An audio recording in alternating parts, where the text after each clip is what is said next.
Mheshimiwa Rais wa Jamhuri ya Uganda, Amiri Jeshi Mkuu, ulinzi wa heshima mbele yako, maendeleo kwa heshima yako, na afisa Enso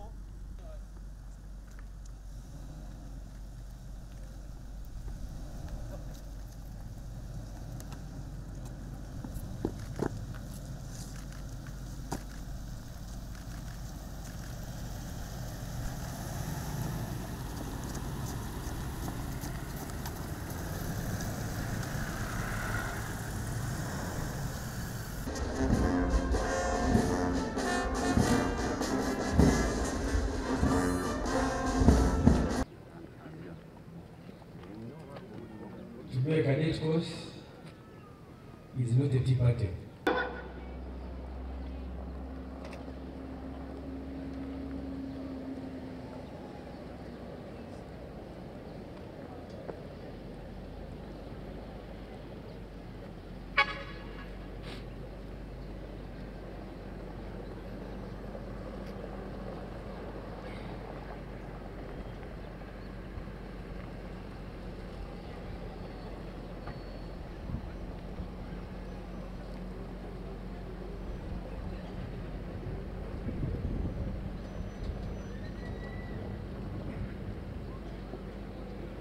You are most welcome, Your Excellency, the President of the Republic of Uganda.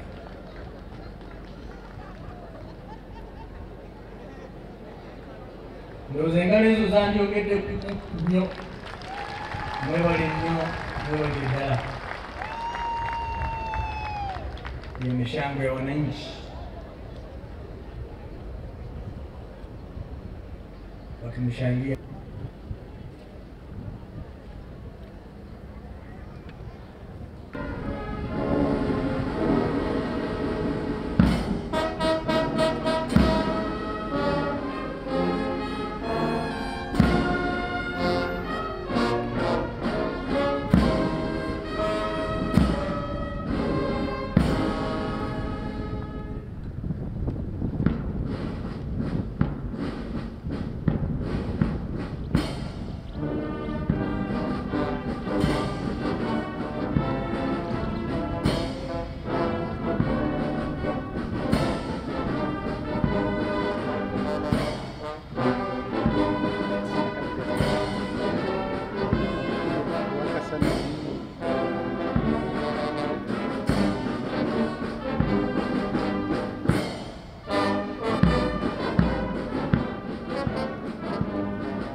Mheshimiwa Rais wa Jamhuri ya Uganda na Amiri Jeshi Mkuu, gwaride iliyoko mbele yako inaandaliwa na afisa NCOs wa Jeshi la Ulinzi wa Wananchi wa Uganda, askari wanafunzi wa kozi la cadets wanaotarajia kumalizia mafunzo yao leo. Wamejipanga kwa mistari minne, vikundi 16 tayari kwa ukaguzi wako, Mheshimiwa Rais.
cadets and young police, assisted by officer cadets from your family.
Ladies and gentlemen, this intake graduating today speaks volumes about the basic military training school, Kaweweta, and the approach to the training.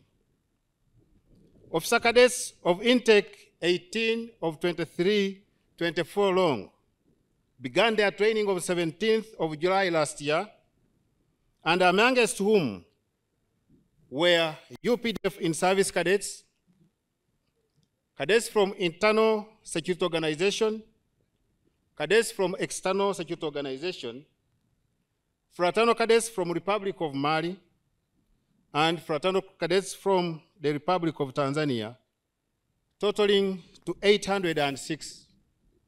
But today, we are going to witness only 777 who have completely and successfully completed their course.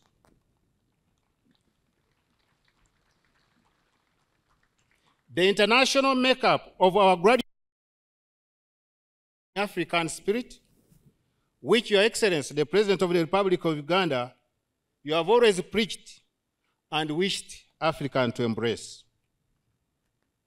Your Excellency and the President of the Republic of Uganda and the Republic of Uganda, today, 4th of June, 24th, we, the best military training school Kaweweta community, share the joy for the achievement as we present to you 774 officer cadets, of whom are 101 female cadets who have successfully completed their training. And it's my honor to congratulate the proud cadets for standing the hardships and finish their course. The core objectives of the course was to reflect the three key elements in the training and education of young officers. And that was moral. We looked at character. And Your Excellency, I just want to say to you that these cadets have achieved it. And the second element was intellect. They have also achieved it.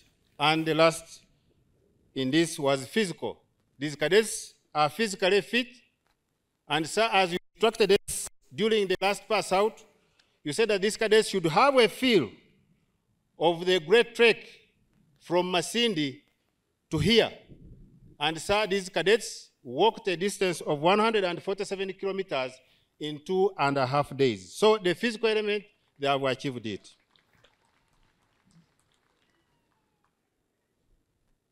Your Excellency, as I said, the training objective was achieved and the course content was comprehensive.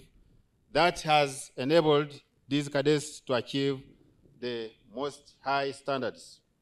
And they were also able to cover both military and ideological subjects that were mentally and physically demanding, as it was meant to enhance not only character development, but also the ability to operate in a volatile, uncertain, complex, and ever-changing security environment. Your Excellency and the President of Uganda and Commander-in-Chief of the Uganda People's Defense Forces, these cadets were also privileged to receive lectures of opportunity from external facilitators and guest speakers, both from the military and non-military institutions, to familiarize them with the current political trends, leadership challenges at different levels, and where the cadets were also encouraged to uphold the ideals of the revolutionary struggle, which you launched 43 years ago. Your Excellency, I have no doubt at the back of my mind that all the objectives were met and the successful cadets have internalized the subject matter by achieving all the necessary training standards that would help them to fulfill their duties in defending their nation and beyond in a more dignified and patriotic manner. To this end, to you, the proud cadets standing before us, as you live here today, as officers, I encourage you to keep three things in mind. And the first thing is the need for determination and composure.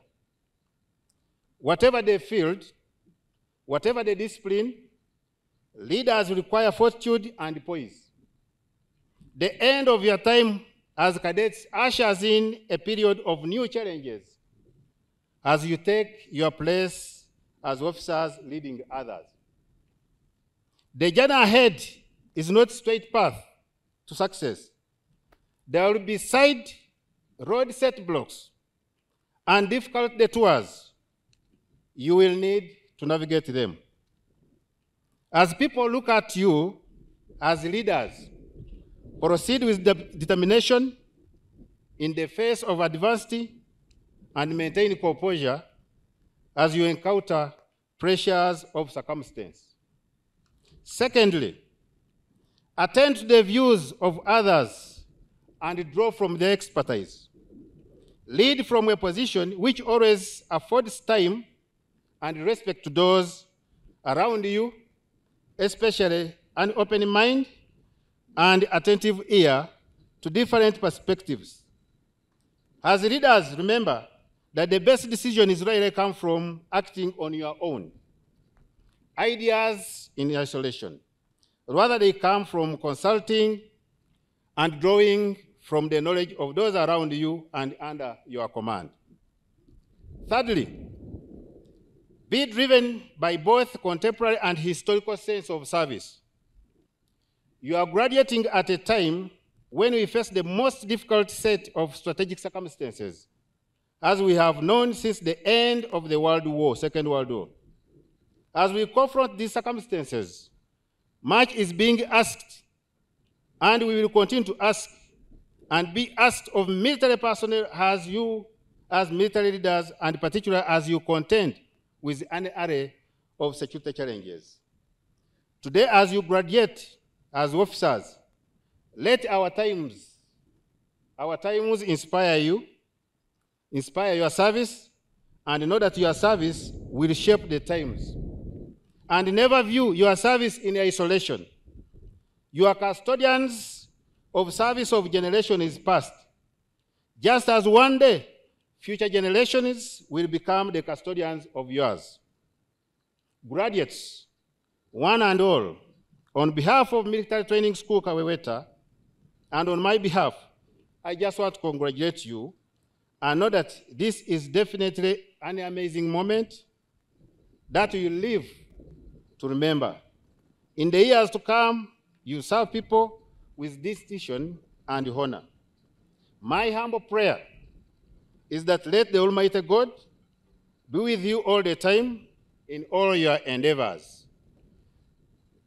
Be supportive and help others, and may God bless you, and once again, congratulations.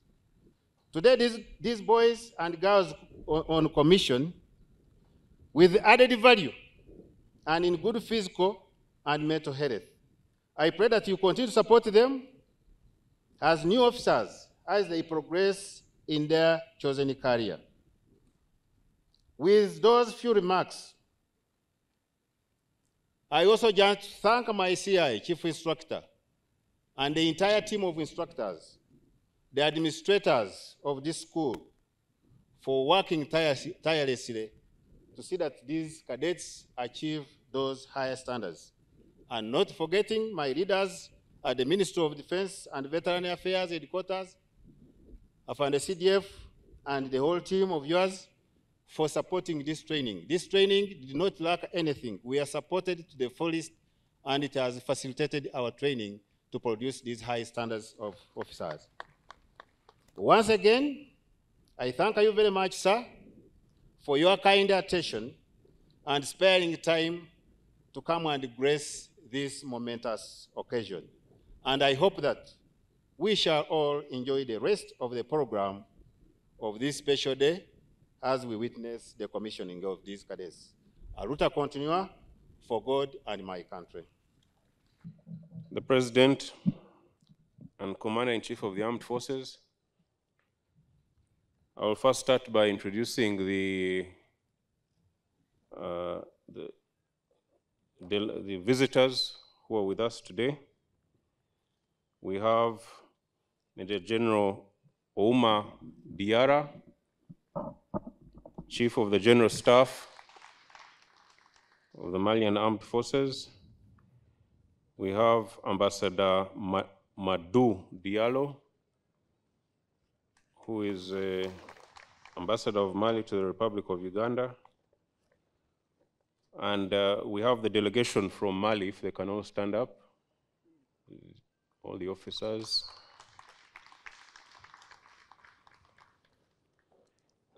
And then we have the Tanzanian delegation. It's led by Major General Marco Gaguti, Chief of Personnel and Administration of the TPDF, representing their CDF. Thank you. Your Excellency, the President and Commander-in-Chief of the Armed Forces, Honorable Ministers, Honorable Minister of State for Defense and Veteran Affairs, Honorable Members of Parliament, Major General Diarra, CGS of the Malian Armed Forces, Major General Marco Gaguti, Chief of CPA of the TPDF,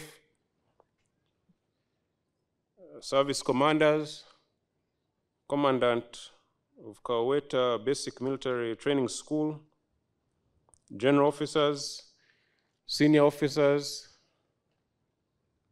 commissioning officers, ladies and gentlemen. It is my great honor to stand before you today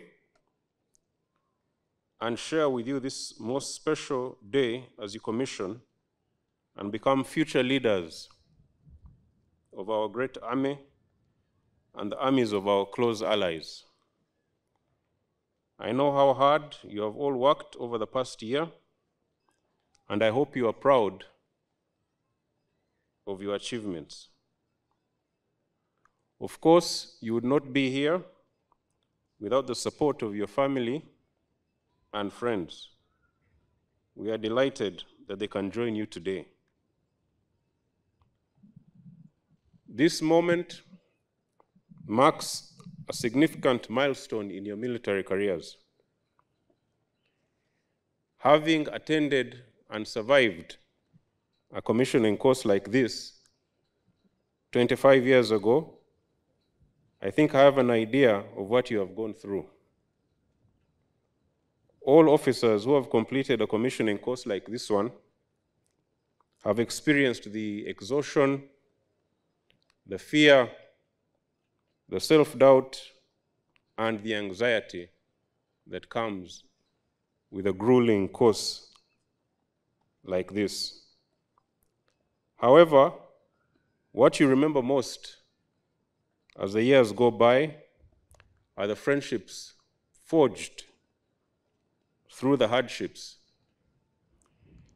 and the humor you all would have experienced in the most trying times.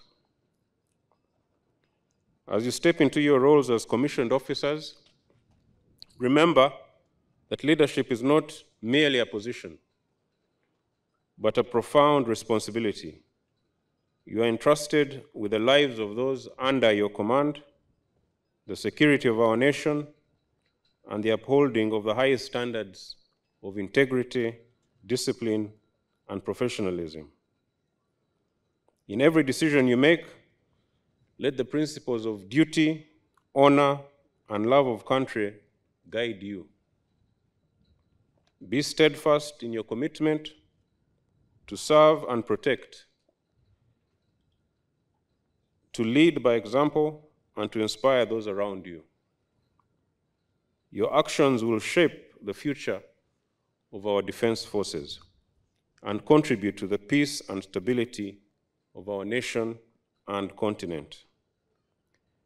Embrace the challenges ahead with courage and resilience. In times of adversity, your strength and wisdom will be the beacon that guides your soldiers. Foster a spirit of unity and camaraderie, for it is through teamwork and mutual respect that we achieve greatness. Remember, leadership is about service. I already talked to you about servant leadership when we interacted a few weeks ago.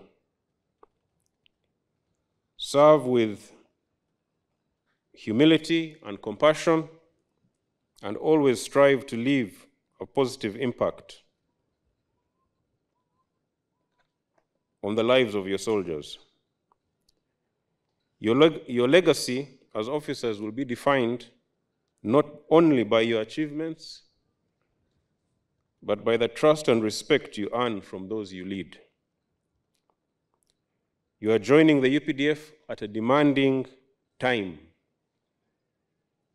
Africa and the world are undergoing profound changes.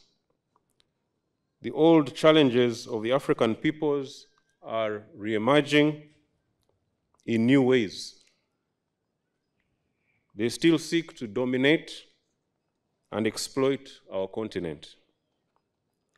The friendships you have made here with the cadets from our brother countries will serve you, our country and continent well in the years to come. As Che Guevara used to say, the solidarity of the weak can overpower the strong. Today, as you don your new pips, you have not only just become young officers, you are now guardians of our nation's sovereignty and defenders of our people. Stand tall, lead with integrity and honor. Throughout your careers, avoid staining your names with the evils of corruption, cowardice, treachery, and indolence. Remember, our profession is a vocation, not a job. We are always warrior monks dedicated to the security and welfare of our country and continent. Congratulations on this remarkable achievement. May your journey ahead be filled with honor, success, and unwavering dedication to the service of our nation. Thank you, and Mungu pamoja nasi. Asante.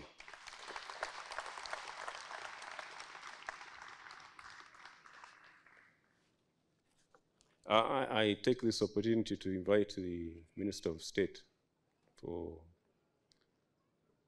Defense and Veteran Affairs. Your Excellency, the President of the Republic of Uganda and the Commander-in-Chief of the Uganda People's Defense Forces, Honorable Ministers here, Honorable Members of Parliament, Your Excellencies, the Ambassadors and members of the Diplomatic Corps, the Chief of Defense Forces of the UPDF, the Chief of the Defense Forces of the Malian Armed Forces and your delegation, representative of the CDF of Tanzania, People's Defense Forces and your delegation, respected military generals and senior officers, our dear cadet officers and your esteemed families, distinguished guests, ladies and gentlemen, good afternoon. I'm Nyirabashitsi Sarah Mateke, representing the Minister of Defense and Veteran Affairs. It is with immense honor and pride to stand before you today on this momentous occasion of commissioning of our officer cadets, including allied students from the republics of Mali and Tanzania. Your Excellency, as stated earlier, these people have been here for a course of more than 11 months, and it is not only geared towards continued drive to professionalizing UPDF by equipping young commanders with leadership skills, tactics, and discipline. It also resonates with your guidance that you have always given us on the African strategic security, regional security and cooperation, and lastly, Pan-Africanism. As the Ministry of Defense and Veteran Affairs, we are dedicated to this cause. Your Excellency, sir, the composition of the officer cadet intake, as it is drawn from the different African countries, and the presence of dignitaries from various nations underscores what you have always emphasized: modern security and defense challenges are not confined by borders. They therefore require a unified response, one that transcends national boundaries and fosters international cooperation.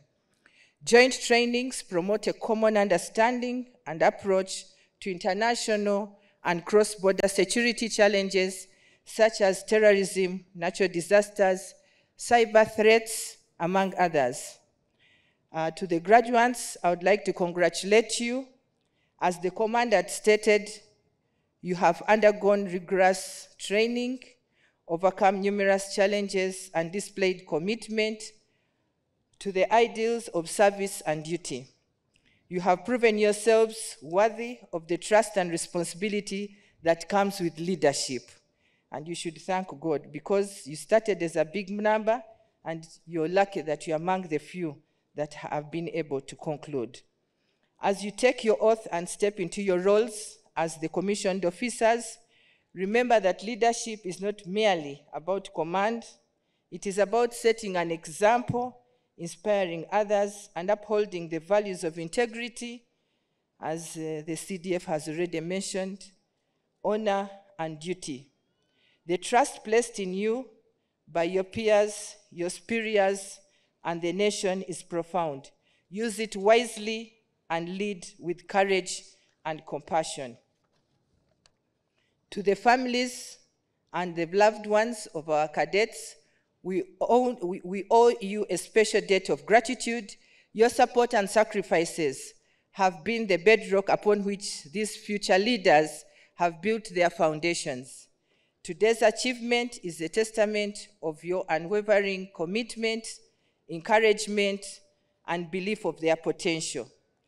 Your Excellency, allow me at this moment to thank in a special way Ministry of Defense and Veteran Affairs leadership, particularly my minister who is not here, Honorable Jacob Oboth, the Permanent Secretary, Mrs. Rosette Byengoma, the CDF, General Muhoozi Kainerugaba, the Chief of Joint Staff, Major General Jack Bakasumba, Joint Staff Training and Doctrine, Brigadier General Polot, and the Commandant, Brigadier General Olimbwa, for their ceaseless efforts in supporting the training of the cadets standing before you, sir.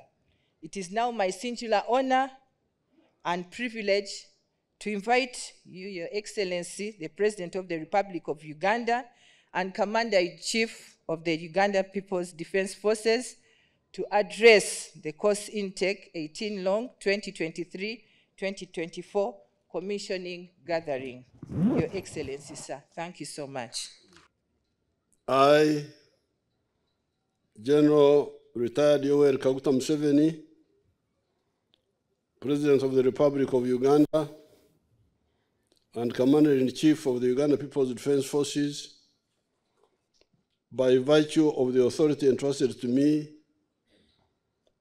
by Article 98, Clause 1 of the Constitution of the Republic of Uganda of 1995, and Section 8, Clause 1 of the Uganda People's Defense Forces Act 2005, do hereby commission you to be officers of the Uganda People's Defense Forces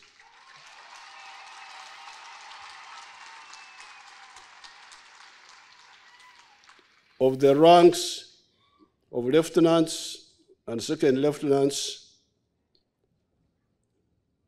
from today, the 4th of June, 2024. May God help you. I had signed this on the 2nd day of June, 2024. Signed, Yoweri Museveni, President.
the honorable ministers,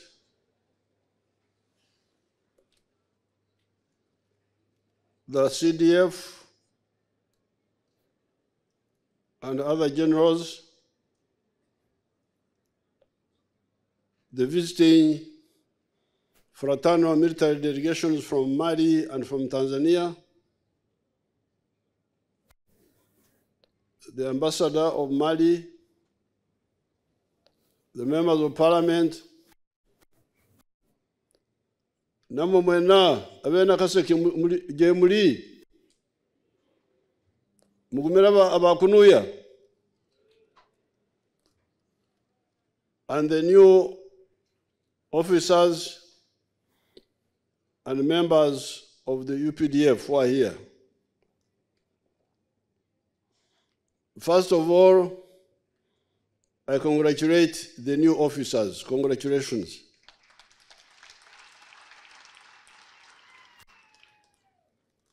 Congratulations on finishing a tough course.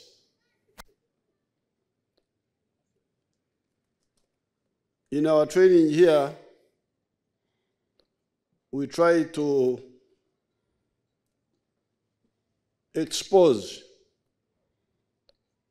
all the trainees to the realities of combat.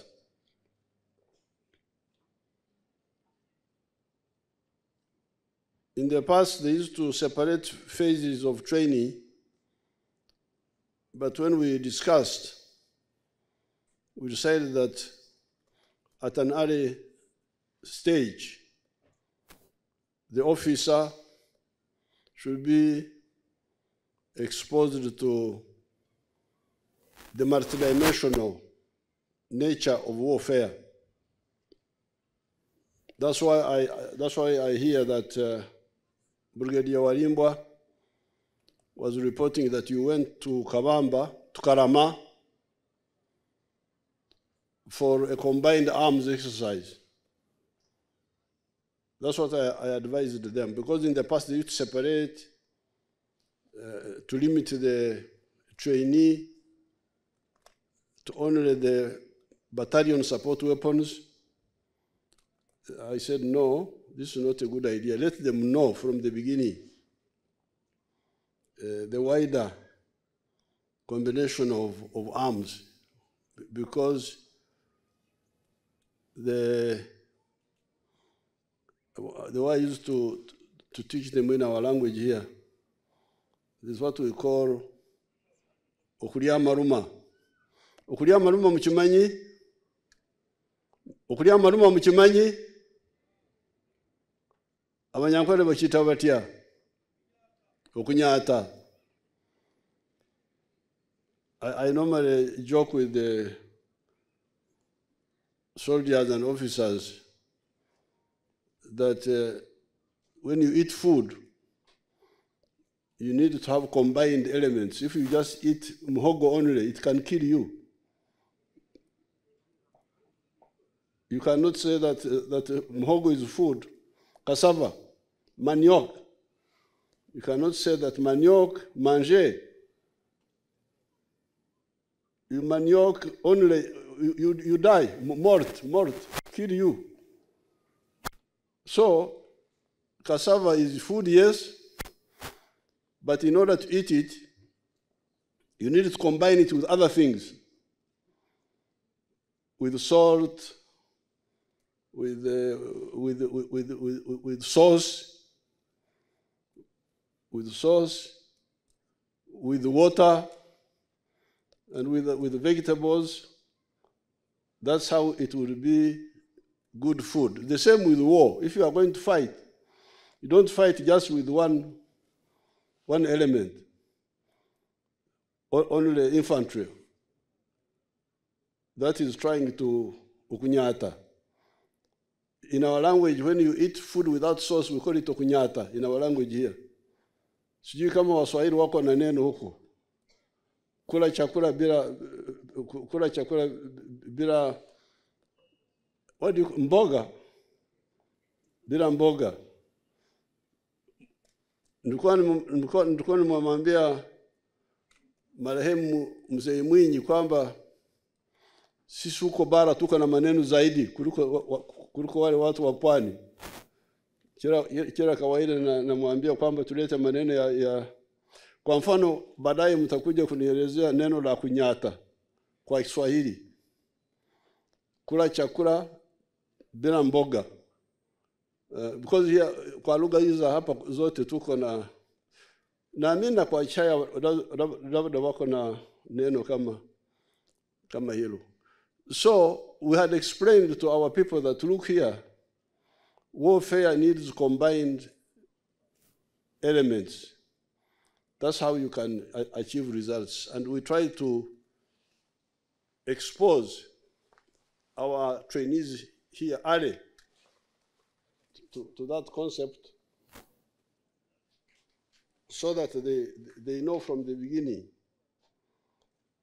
When we were fighting, we were assisted by Mwalimu Nyerere, who arranged for us to train in Mozambique with the late Samora Machel.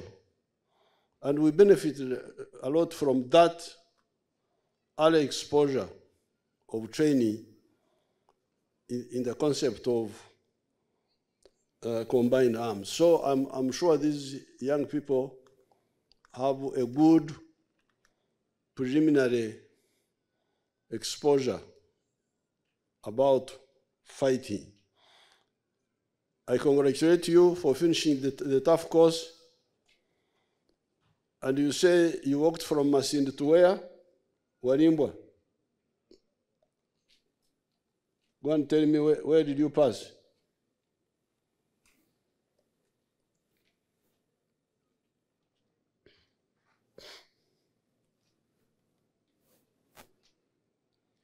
Your Excellency, we walked from here. We went up to Ngoma, and we proceeded up to Masindi, covering a distance of 147 kilometers in 2.5 days. From here? Yes, sir. But you are crossing by a bridge?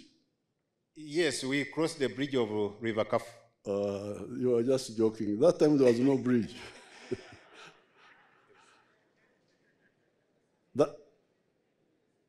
That time when we were doing that, there was no bridge. We had to cross in the water. But you have tried. That's good. That's a good.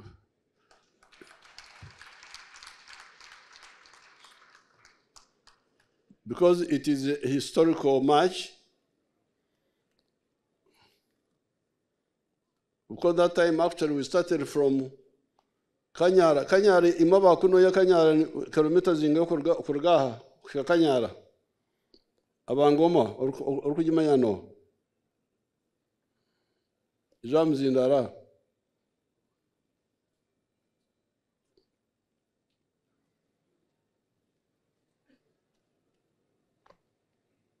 Abangoma kilometers zabo. Your Excellency, we can't tell the exact, but I believe it is beyond 27 kilometers. Yes, from here to the southeast. Yes. So that's where we started from Kanyara. Ator Kanyara no nkagure. Ur Kanyara ho to etur no ono ho ni farm. Nkai ndagura huitaka no horio. The wajiro matongo ganje no. The sons of Juma Kasozi. Ah. Yes. Juma Kasozi yaja na beta kaliange.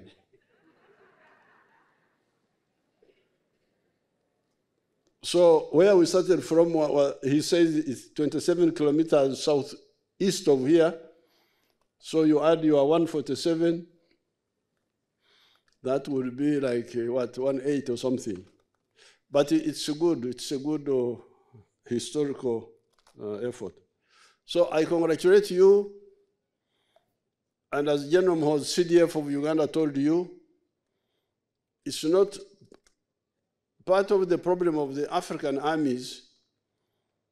They look at army as a job. as job, as kazi, kibarua, kuajiriwa. Army, according to us, is not a job. It is a cause to defend, like is defending your home, a job. Suppose I have my children, my wife, a thief comes, I must defend my home. Now, is that a job? When I defend my family from a thief is trying to invade my house, I defend them. It's not a job. It is an obligation. Kwa Kiswahili tunasema ni wajibu. Kwa Kiswahili changu cha zamani. Wajibu, responsibility. It is my responsibility to defend my house. My house is being invaded by thieves. So I defend it. I defend my wife, I defend my children. I defend my cows. Me, I'm a cowman. You come touch my cows? Now, from the home, go to the country now.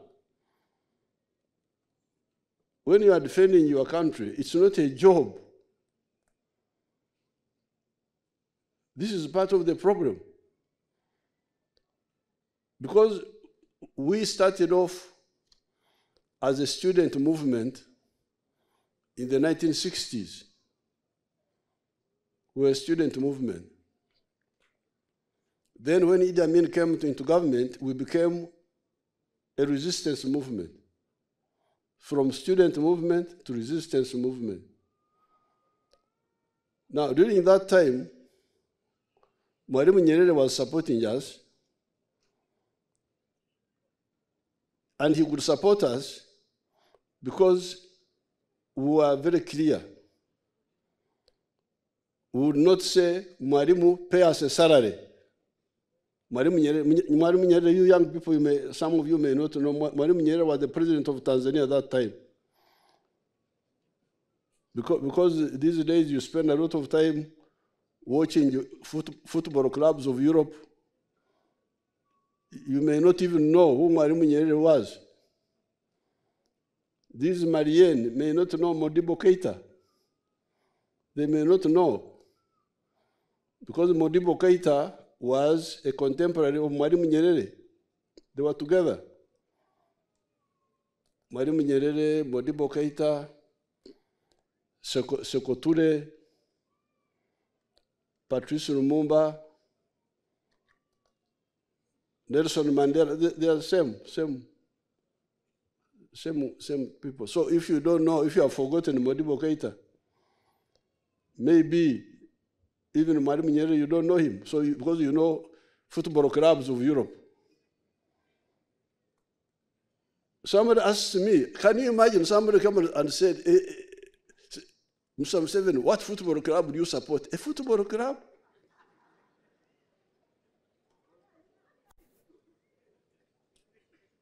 I myself, I was a footballer.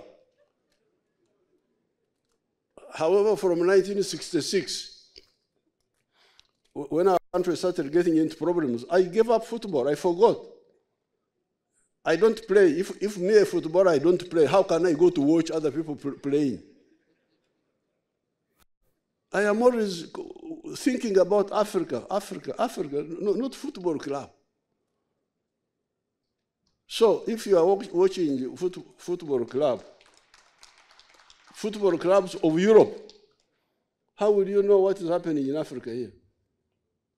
How will you know? So Mwalimu Nyerere was supporting us.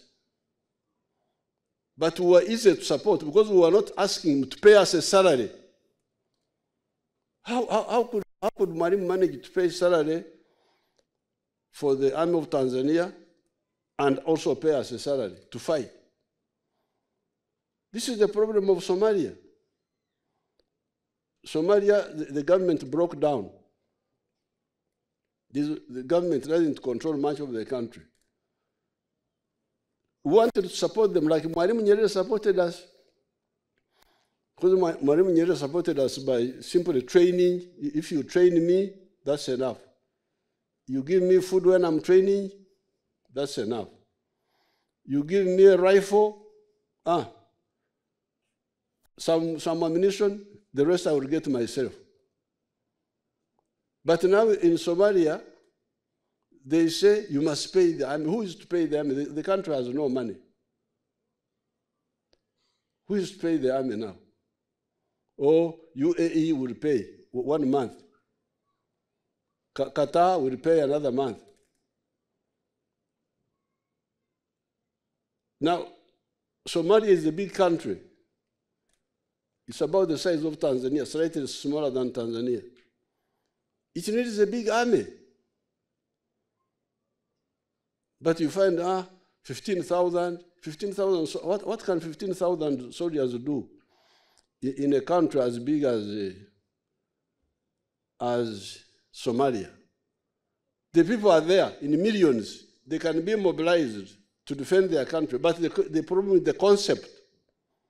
Because they have tied defending the country to pay. I must be paid to defend my country. Yes, I should be paid if the money is there.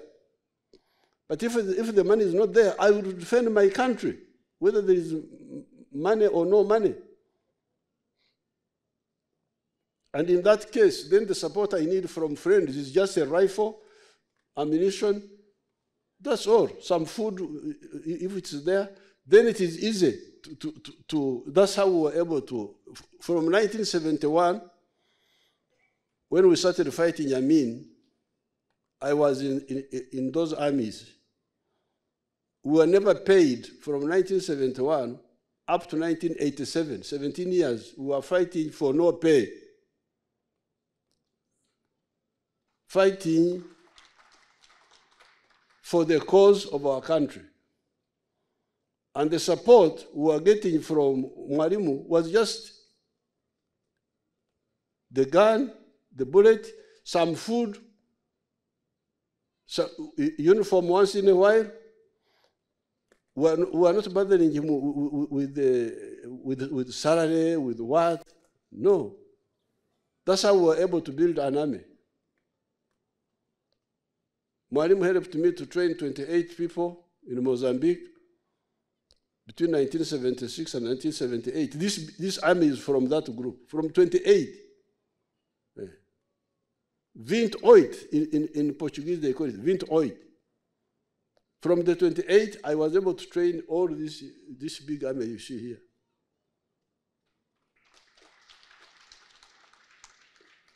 But the issue is that fighting is not a job. It is a cause. If you start from there, you are not going to go wrong. So therefore, you young people, come knowing that don't bring a careerist mentality in our army. A careerism, a jobism. No, this is a cause. Of course, in the army, eventually when we took government, we had to pay, but for a long time, we were paying low salaries. Actually, from 1987 until recently, we were paying low salaries. Because if we pay high salaries, how could we afford? We couldn't afford. If we pay high salaries, how could we support a big army like we have? Especially at that time. Now we have moved a little bit. We're paying slightly better now than that time. But General Mozi will have now to take care of what we had wanted to do, but it was not done. Although we were getting low salaries, we had arranged that the welfare of the soldiers should be looked after. The welfare. the minimum welfare of the soldier. And what is this? Number one, food. Number two, accommodation, building barracks, so that soldiers don't stay in rented houses, they don't stay in...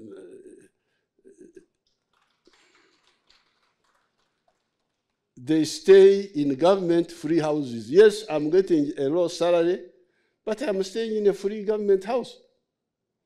So there is no problem on me on housing. I'm not paying rent. It is a free house. Army schools.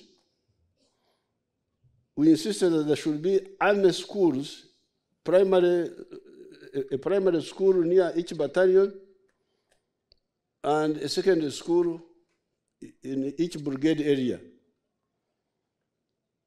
So that my children, I'm a soldier, I'm getting a small pay, because my country can't afford to have a big pay, but my child is studying free in an army school. So I don't have that pressure of having to pay for my children in government, in private schools or what. So if you handle the housing collectively, you handle the education of the soldiers' children, then you handle the health they are using the army health infrastructure.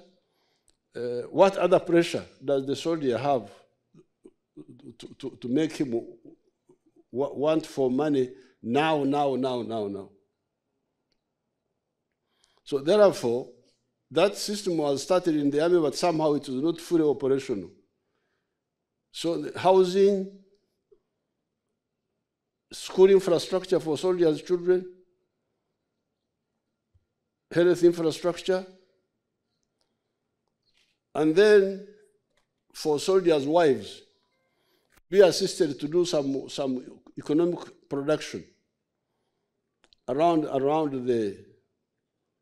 near their cantonments. They can do weaving, small industries by these wives of soldiers, so that they also get income without disturbing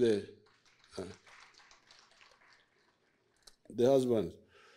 So therefore, the first thing you need to know is that if you really want, that's how we have been able to defend Uganda. The other day, I had an Indian delegation here from National Defense College of India. They were asking me, but how did you insulate Uganda from the insecurity in Congo, in South Sudan, in these places? How did you manage? This is how we manage it. The army is an ideological army. It is not a mercenary army. It is an army with a historic mission. So you young people, you should bear this in mind. And as General Mose was telling you, don't stain yourselves with corruption, with cowardice, with indolence, as he summarized for you. So I congratulate you, and I welcome you to the fraternity of the UPDF.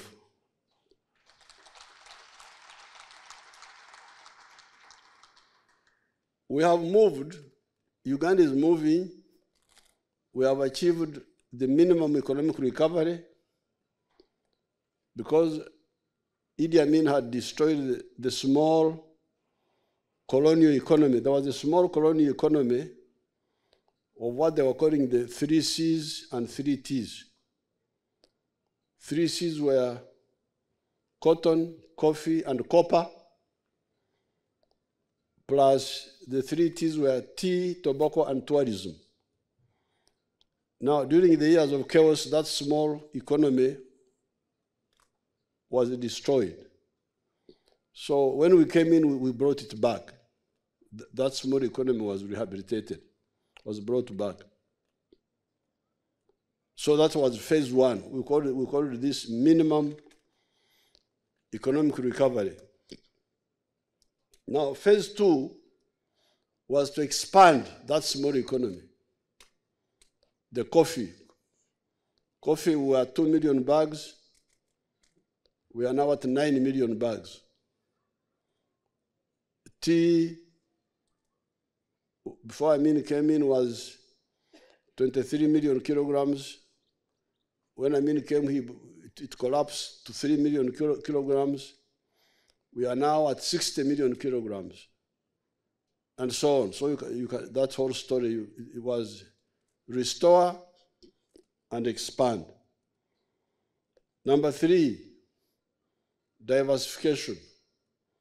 Bring new products which were not seen as economic. Turn them commercial. Bananas or fruits, milk, leather, maize, all those. Sugarcane, palm oil, all those are new products which we brought in as a result of the diversification.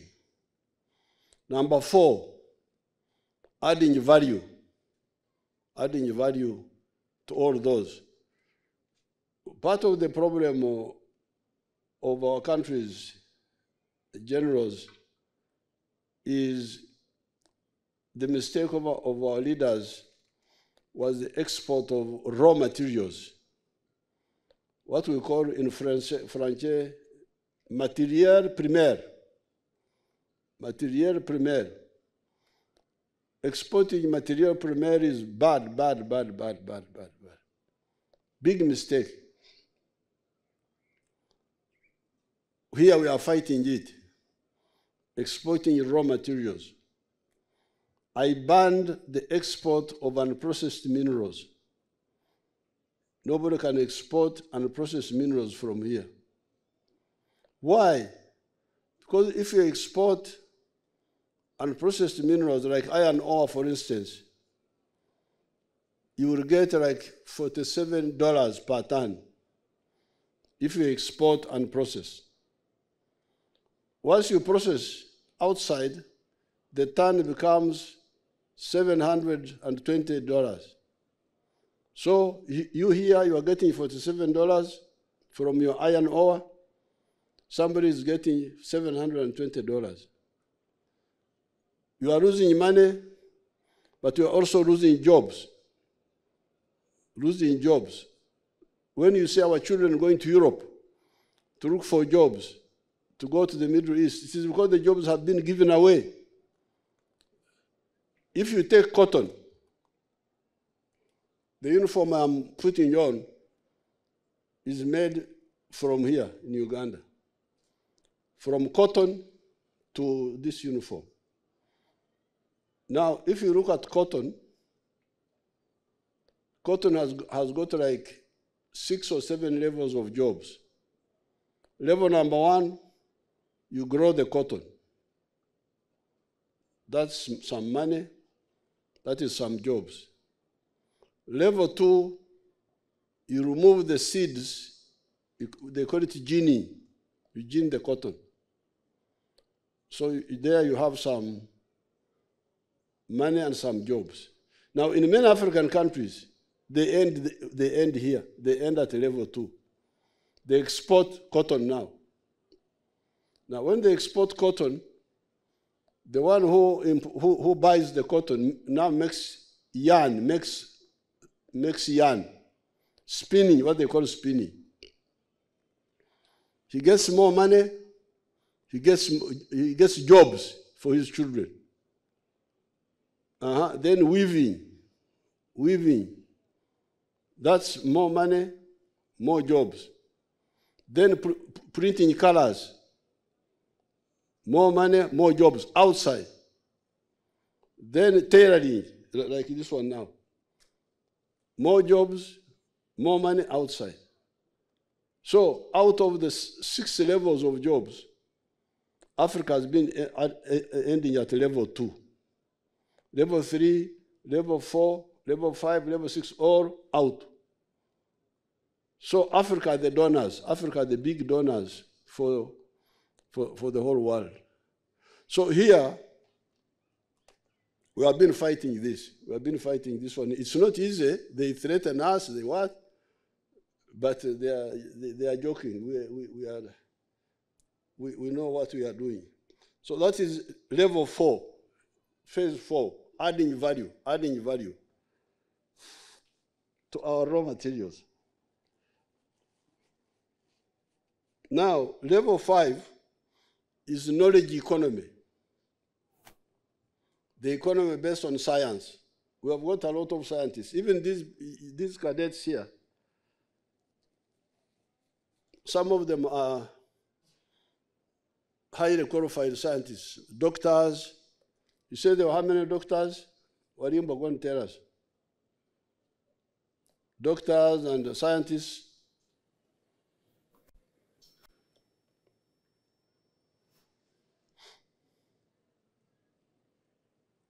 Your Excellency, doctors are 11 and science are 157.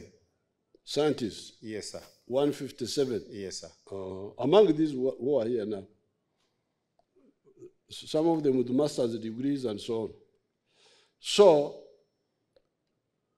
we are taking advantage of this science, our science people, to make science products, like vaccines, making automobiles, making vehicles, solar-powered vehicles, and so on.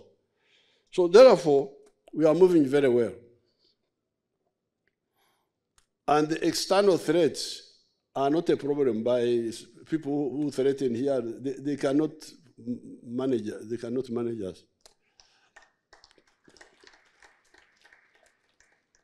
The only problem that we must deal with is corruption within. That's the only danger. Corruption and lack of patriotism among us. When you get a job to do, instead of doing it properly, you steal the money and you do a shoulda work. That's where the problem is. So therefore,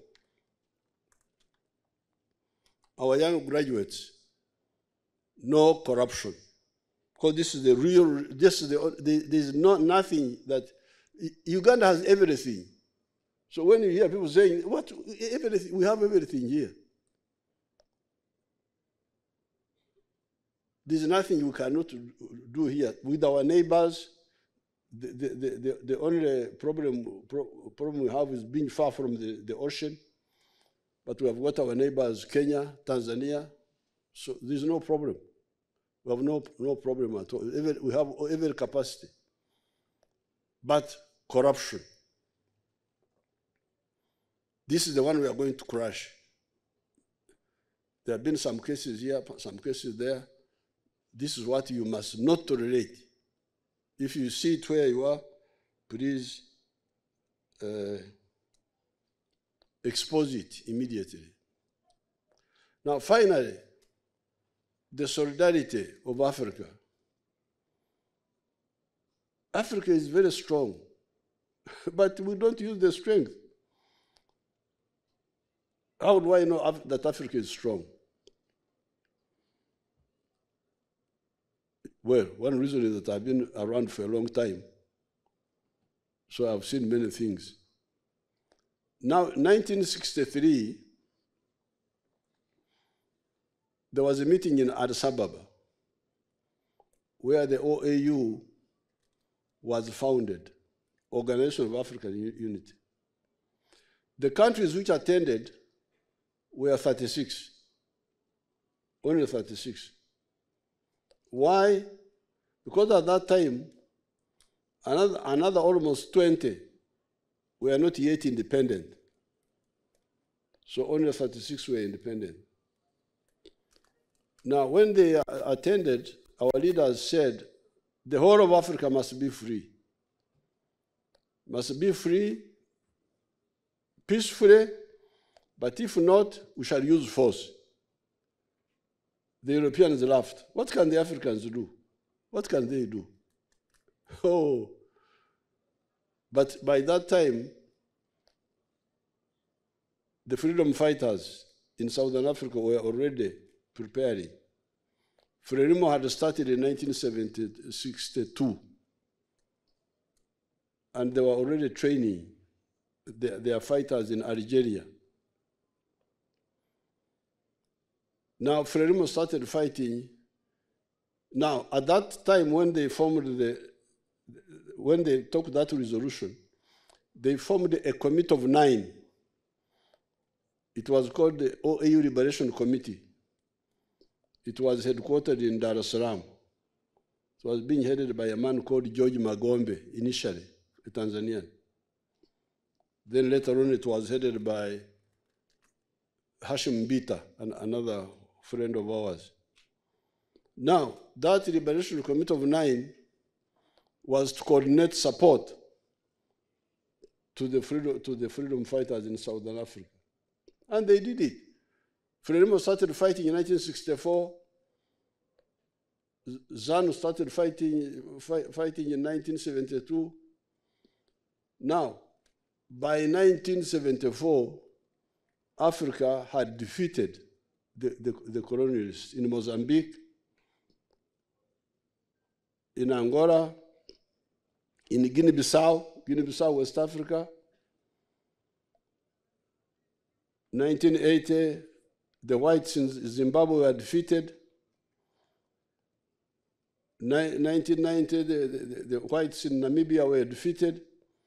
By 1994, the last part of Africa was liberated, South Africa. So Africa was able to defeat these foreigners because we cooperated. We have the strength. But if we don't cooperate, how can we? This was done by the freedom fighters in each country, supported by the frontline states, led by Mwalimu Nyerere, Mzee Kaunda. Frontline states were only 3 initially: Tanzania, Zambia, and Botswana, Mzee Seretse Khama. Later on, they became 6. When Mozambique got independence and Zimbabwe and Angola, they became 6. Otherwise, there were 3 originally. So these problems we are having, if we cooperate, there's nothing we cannot solve. We've got all the capacity. But if we don't cooperate, then a small problem becomes a big problem. By cooperation here, we have been able to solve the problem of the Portuguese in Mozambique, the Portuguese in Angola, Ian Smith in Zimbabwe, the whites in South Africa, the whites in Namibia. The problem of Idi Amin here, the problem of Idi Amin was solved with cooperation. The problem of South Sudan was solved with cooperation.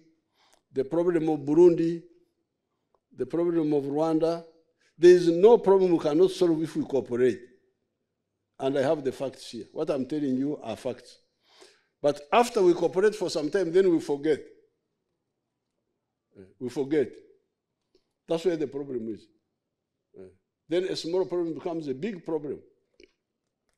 In West Africa, Sekou Touré supported the freedom fight of Guinea-Bissau with America Cabral.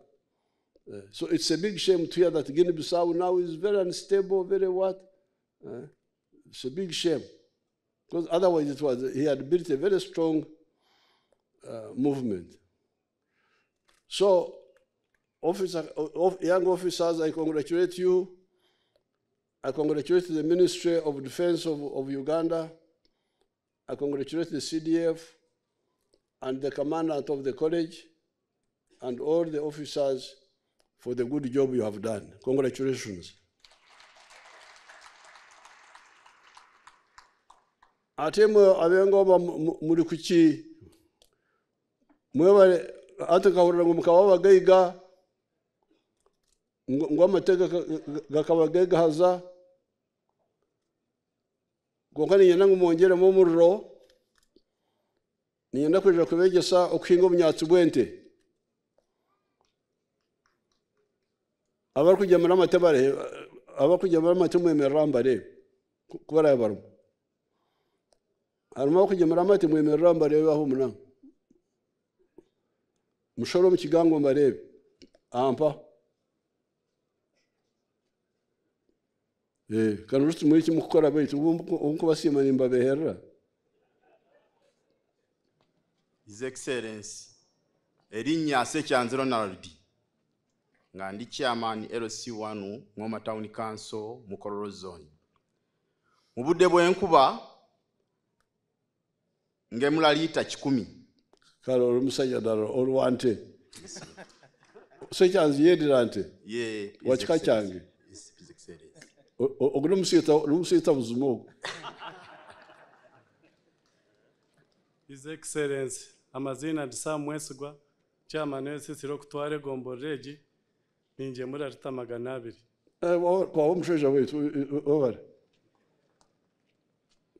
Okitin sa president nabanyeta kapanga John ndi ngo mugomborera kino ni district ya Kiruhura ninje muri arita 10 kino cya gempe hekitantorege cya wanyana kashkuno karaiki nijaho mwana wanje ari aha cadet president. Oh, okay. Kale. Okitinisa His Excellency banyataka abandize Hannington ni nyumura aruta 15 ni ndigambende. Kale. Your Excellency nabanyaterete kano kamugunda wamasindi ninjemura aruta 2 bibiri kamugunda muserika okoria idara captain Lieutenant Kanusa. Lieutenant kana kusera. Yes sir.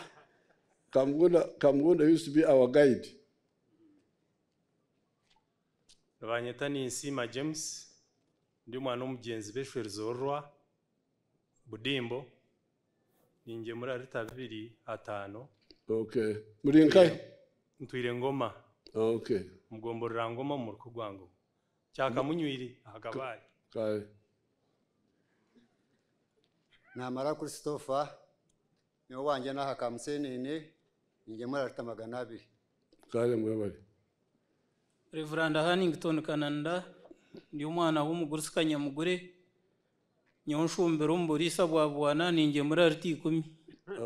Kale. Christopher Kajangara ndi pastor wa bwana ninje muri arita 2. Kale. Okitinisa president amazina ndampanzi George chairman LC2 bwana ninje muri arita 250. Kale mwebali.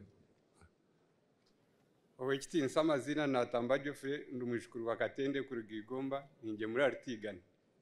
Kale mwebali. Okay, Okitina sana wanyita rugumaho Frank akabatsi. Rugumaho Frank akabatsi. Ninje muri arita 5 kandi ukora value addition ya arita 2 ninje parking yogurt. Okay, arita 5 no disankai. Nyakashagazi. Okwa hamjaroko. Yeah. Ebirima. Birima na Nyakashagazi. Aukeje nkore yanyu mukakomaza famu mwakwire ebishaka kongatu mukuhinga bunyatsi ninja kwije ningiro rukiko nimbashamiza ikigambo cyo kuhinga bunyatsi abako noshanga umuntu wahikemwe ninja ko leta umuntu wahikemwe orukugemera ritigana 20 izoba kandi ine hikemwe yonka ainente 8 kati abange abeka umu emakurubita waliwo abali wano abavude makurubita abavude kapeka abavude semuto waliwo abali wano njagala kukebera abantu bange bani oba bali bajje wano mu maaso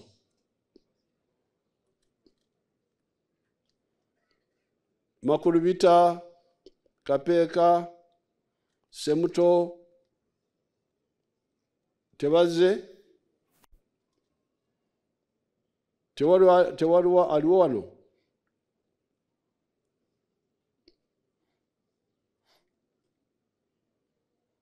nani chairman komu jango ochikirira batazze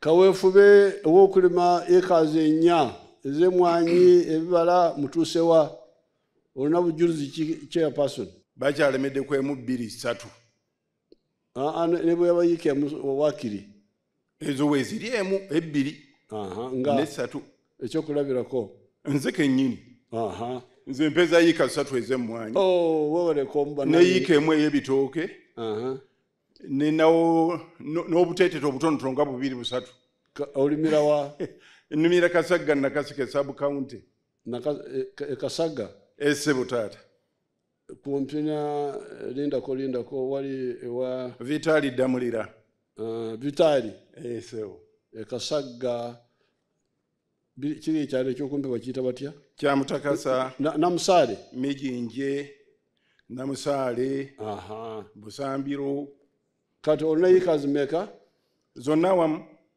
yiikazi ez'emmwanyi nina 3 oyingiza otya buli mwaka omwaka guno nayingiza kinene kubanga kiro emu tubadde tugitunda 5,000 naye nkakasa bulungi mpezezzamu obukadde bwange obwera 2 Ssebo kale Katonda yabazibu bannange kale taata kati abafaanana nga komu bali bameka mu ggombolola y'ekitundu Nakaseke abasinga tebalimye nnyo nankani ezo basinga kwagala buno obulime obw'amangu bijanjaalo mu nnaanasi kulima nyaanya n'amatooke amatooke waliwo abaweza neyiika 3 2 wezityo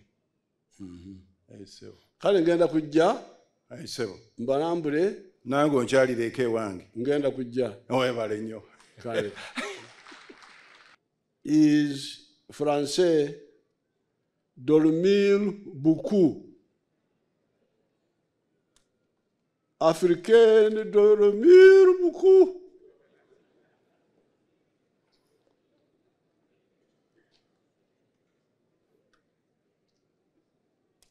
shida ya Waafrika ni kulala usingizi. Mnaona rotuba ya hapa, lakini hawa watu walikuwa hawajali, wanalima chakula ya kula peke yake, wanatumikia tumbo peke yake. Sasa tunawaambia kwamba fanya mambo ya chakula na vile vile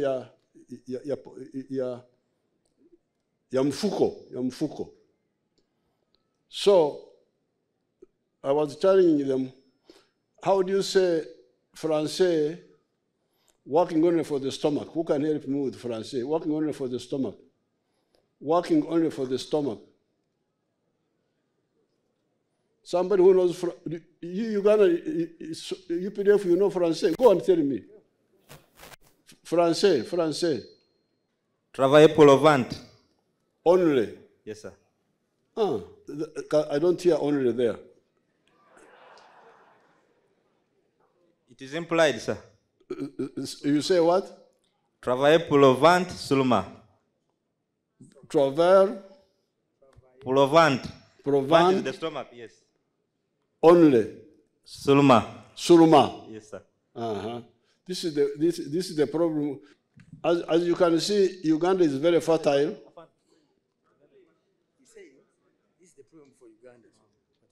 Translate what I'm saying. L'Ouganda est fertile.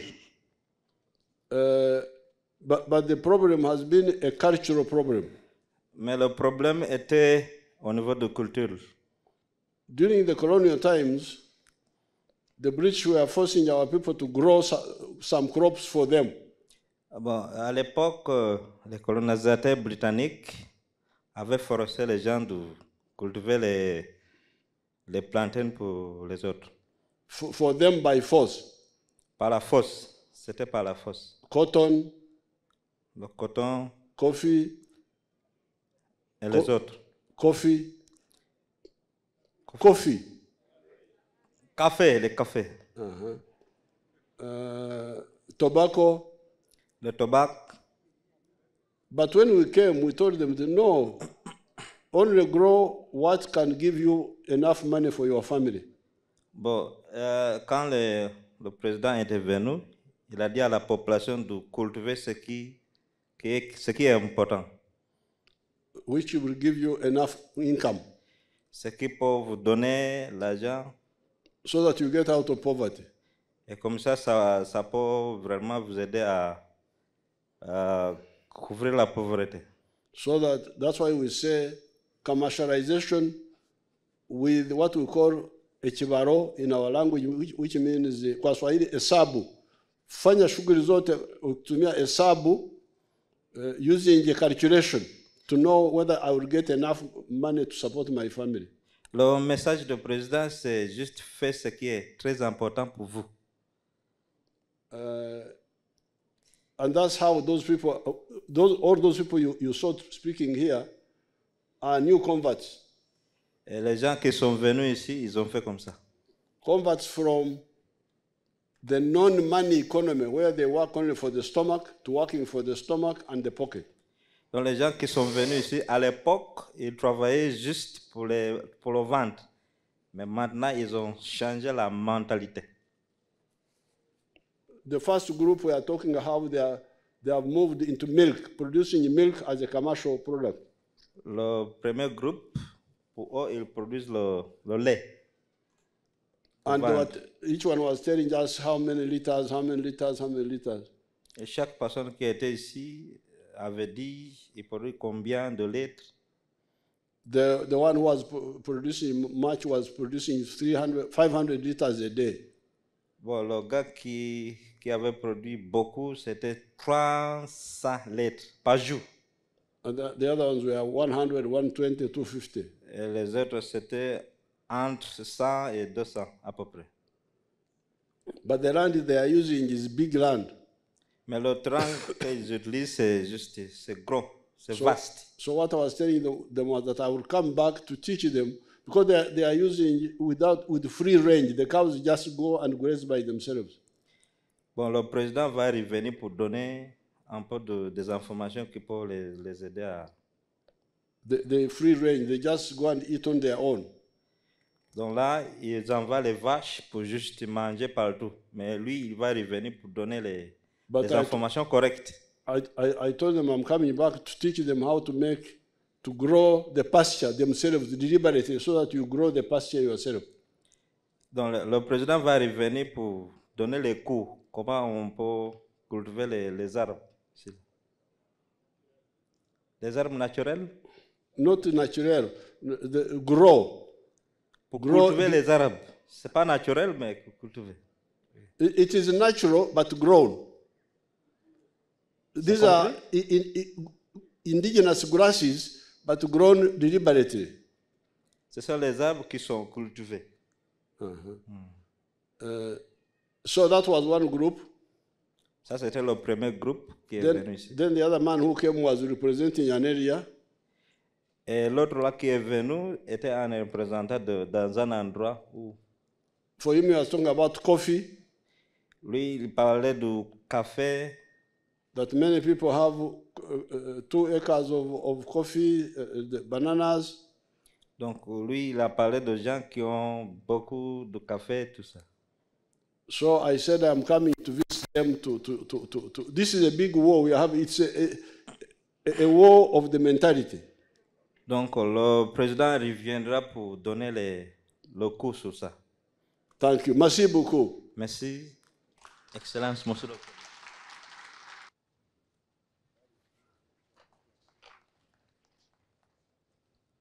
Next, best in academics, Officer Cadet Torechek Karomoko.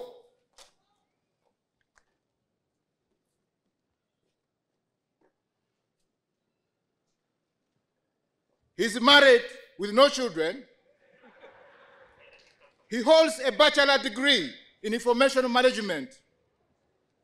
Karomoko is a well-disciplined officer cadet. He joined the course with high morale. Due to the love and determination, he's able to pick local languages. He can speak Kiganda. He can speak Swahili very well. He can speak Nyankole. Within a short time, he has learned language from here, Uganda.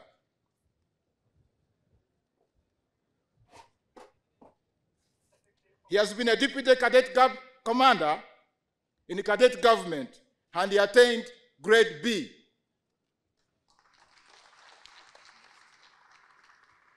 Next, best in the field, Officer Cadet Ruhanga Keith Jesse.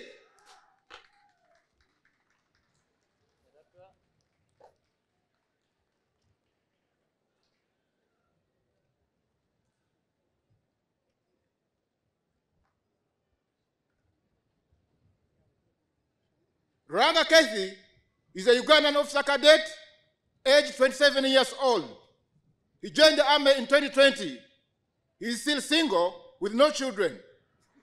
He has a bachelor degree in biomedical technology. He is a well-disciplined officer cadet. He managed to transfer well knowledge of class and in the field.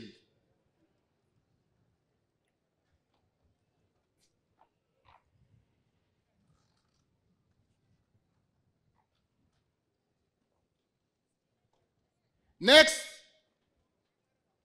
the most disciplined Officer Cadet Mr. David.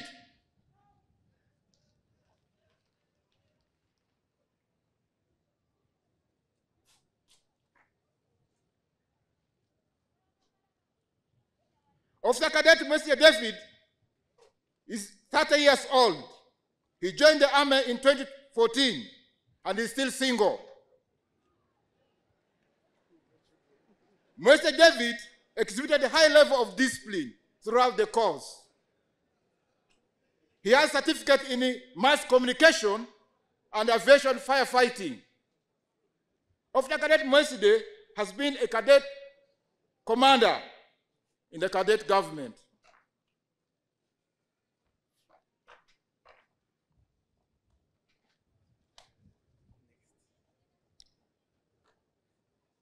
Next, best female field officer cadet, Ndolomana Tamasha.